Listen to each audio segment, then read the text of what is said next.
This was perhaps expected, certainly feared.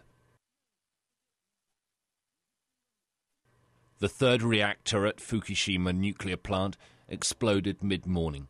Attempts had been made to cool the reactor, even with seawater. It didn't work.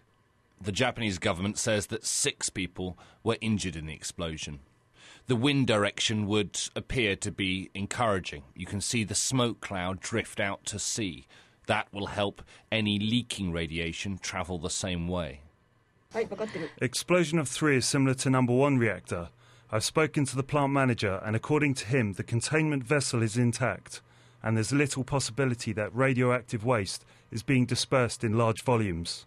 2 explosions have now happened at the Fukushima No. 1 plant, which sits on Japan's northeastern coast.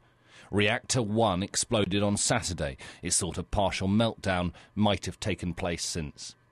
Concerns about radiation were compounded by fears about Reactor 3.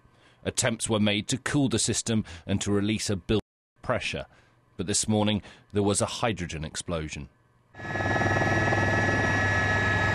Officials insist that the central nuclear casing of both reactors remains intact, but looking at these pictures, the damage to Reactor 3 would appear to be considerably worse. Anyone within a 12-mile radius of the plant has been ordered to stay indoors. As many as 160 people may have already been exposed to radiation after the first explosion on Saturday. Many more are now being tested. Some have been quarantined as they undergo treatment. Japan's national infrastructure is severely crippled. The problems at Fukushima nuclear plant are ongoing.